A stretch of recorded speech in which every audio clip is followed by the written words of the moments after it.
You've probably heard of The Fourth Turning and other big books that talk about these long-term cycles we go through as a species. There's one book in particular that I like from one of my favorite authors, a guy named George Friedman. The book in particular is The Storm Before the Calm. And if you've ever read The Next 100 Years, also by Friedman, or Flashpoints, again, also by Friedman, he goes through and he lays out his geopolitical predictions. What's particularly interesting is the macroeconomic side. And here's what I mean by that. Friedman says that we're in the sixth socioeconomic cycle, about to transition to the seventh socioeconomic cycle. There's more to the story than this, but let's just focus on this for the time being. The reason I wanted to point this out is that these cycles generally have to solve a crisis. And the crisis they have to solve was actually created when the cycle started, when it had solved the prior crisis. In other words, when we solve the crisis of the sixth socioeconomic cycle, the solution we have in turn will create the problem for the seventh cycle about 50 years or so now from today, so circa 2070. But anyways, here's kind of the interesting thing, because when I layer in Friedman, who's a geopolitical guy, with the economics, which is probably a little bit more what we're aligned to, the way I kind of, or the lens that I look through this is I look through the big or one of the big issues of the problem is the fact that the United States, the dollar, is the world reserve currency. I think it's gotten to the point where the US actually doesn't want the dollar as the world reserve currency. Yes, it is true. Many benefits do accrue to the United States by having the dollar as the world reserve currency. But it is also true, and oftentimes forgotten, that there are many disadvantages that also accrue to having the dollar as the world reserve currency. The fancy way of saying it is Triffin's dilemma. The non-fancy way of saying it is this. Imagine you're a trust fund kid or whatever. Right? You have gobs of money that you never really had to earn. And all throughout your life, you just simply always had money. You never really had to work. That's not to say you couldn't work, but it is to say that you never had any drive, any motivation, in a sense, or you had to seek it out yourself. And so as a result of that, you never kind of learn, the value of money. This is akin, or at least a cut from the same cloth of what the U.S. is facing right now as the world reserve currency. In other words, as long as we can sell, or as long as we can export our dollars that we can just theoretically magic up out of thin air, and then import real stuff, that's a huge crutch for us. Obviously, we get the stuff for free, but the costs that we have to pay for that is it hollows out our manufacturing. In other words, that our in-house manufacturing cannot compete with the cheaper prices from other people willing, China for example, willing to send us their goods and their services. Let's just say their goods for the time being, because they will demand the dollars, and demanding the dollars, they offer a cheaper price than we can produce in-house. So this hollows out our own industry. The prior president oftentimes mentioned that the dollar was too strong. I suspect, well, I cannot read his mind, that this is what he was ranting against, saying that, assuming he did want to bring industry back, part of the trick to bringing industry back to America is you need to at least protect the own industry from an unfair advantage. You have to do that. And at the same time, too, if you want to goose American exports, if you make the dollar cheaper compared to the rest of the world, that'll be a huge tailwind for American exports. But again, the only way that works is that if you can flood the world with more dollars out there than are demanded. And I don't think the U.S. can do that right now due to the fact that dollars are in such high demand due to the fact that everyone needs, or at least until yesterday, everyone wanted it for their own reserve assets. Yeah, we are certainly living in unprecedented times that have never been foreseen in history, but that is not to say that these have not been predicted. Yeah. So you were talking about these cycles, Justin. You were saying that it starts with a strong leader and ends with a weak one. Can you dig into the history of this and Absolutely. what we're seeing today? So the way it works out is that you have a cycle that opens with an iconic presidency, and then it closes with a failed presidency. But here's where it gets interesting. Right before the failed presidency, there's always an upstart. So let's just walk through the quick cycles. And again, not to bore people with a history lesson. The first cycle was the Washington cycle. That would have been started with George Washington, and it ended with John Quincy Adams. The second cycle started with Andrew Jackson. And just pausing on Andrew Jackson for a second, Jackson actually ran against John Quincy Adams, lost very contentious. The point is that then you had Andrew Jackson that took us all the way to Grant. Grant was the failed president. Then after Grant came Hayes, started off that cycle. So after the Civil War, it ended with Hoover. The next cycle started with FDR, ended with Carter, and then after Carter came Reagan, and then Reagan is kind of what the Reagan cycle is what we're concluding right now. The political system, and then not to get too deep into politics, but politics is kind of again Friedman argues, is the seismograph. So think back to the 2016 election and even the 2020 election here in the States.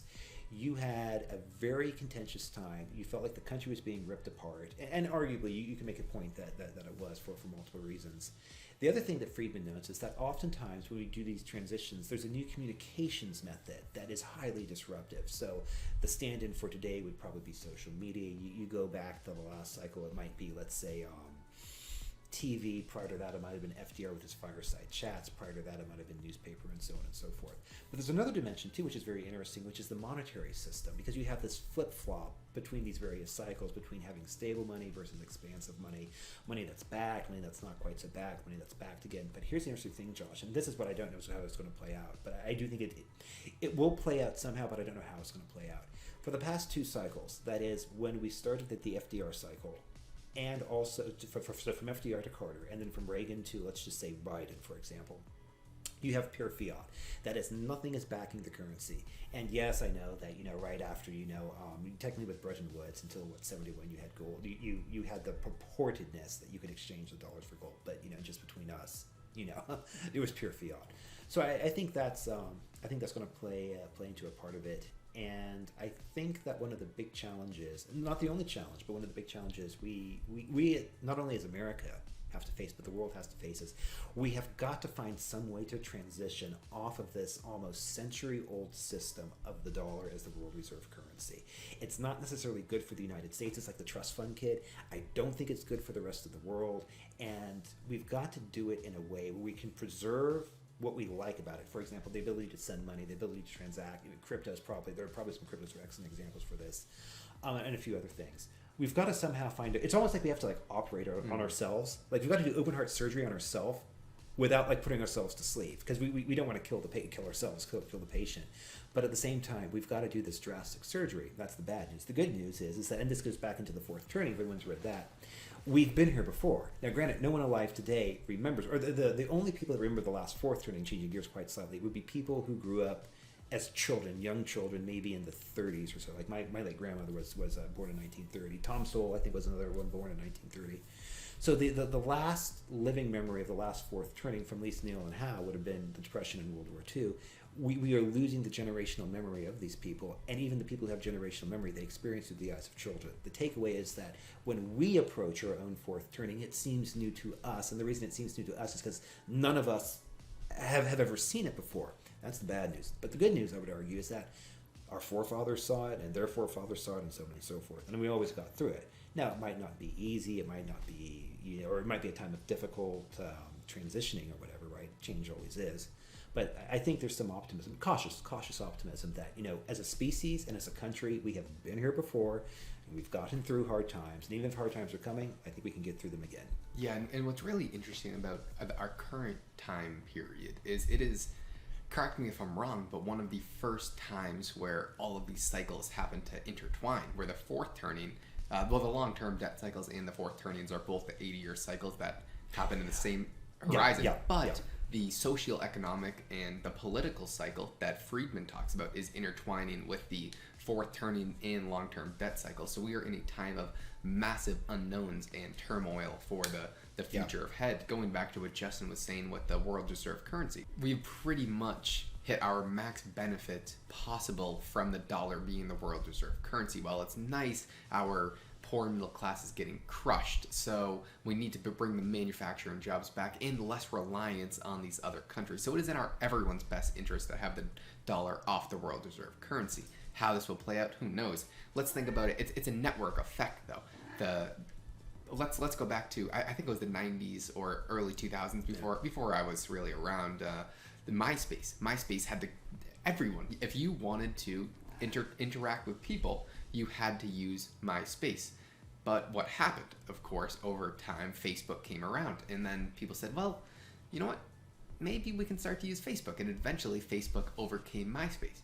But then other competitors came along. You had Facebook, Instagram, Twitter, YouTube, and all of these mixtures of social media. So you had a decentralized approach and had a bunch of useful and used social medias, and you didn't just have the one MySpace. If we take this back to the dollar, we could have a variety of things. We could have a Bancor type style, which was all commodities, as Keynes suggested back during the first Bretton Woods. Oh, just a side note: the Bancor, as Keynes proposed, was the thing to keep people honest. It was the key. It was the thing to stop Tiffin Salone from happening, or it was the check on the trust fund kid. To use my yeah, you could also just use pretty much any currency, but either way, this is coming. And if you do not see it coming, then you will be blindsided. Yeah. Friedman also notes that change is always resisted at the end of a cycle. And that's the thing, right? That's what creates the failed presidency. But then again, then there's an iconic presidency that immediately follows the failed presidency, which doesn't necessarily, the president doesn't necessarily cause the thing to happen, rather the president allows the thing to happen. And this is the key thing. Politics is downstream, or as Friedman would say, the system is pushing politics. Politics is not pushing the system. So always remember, which way these things go. Last thing Josh will say too is that if you haven't already read The Fourth Turning, phenomenal book, Friedman's work, I'm a very, very big fan of that. But the other thing Friedman notes, and this is something that, the Linaldens have noted, and a lot of, people far smarter than us have noted, they've all identified cycles. And if you pay attention to things, they might use different words to describe it, but like the concept, if you look big picture, a lot of them are saying the same thing from different angles. And from Friedman's perspective, he's got two cycles. A political cycle that works on an 80-year cycle, very similar to the Fourth Turning, and then the socioeconomic cycle. But what's interesting about this cycle, we've got two things, at least from Friedman's perspective.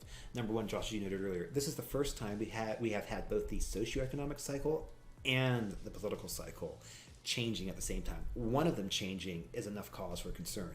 Both changing at the same time, big issue. Right now, we are talking about the storm before the calm. If you do not know history, you will not know the future. So we highly recommend checking this out, and we will see you on the next one.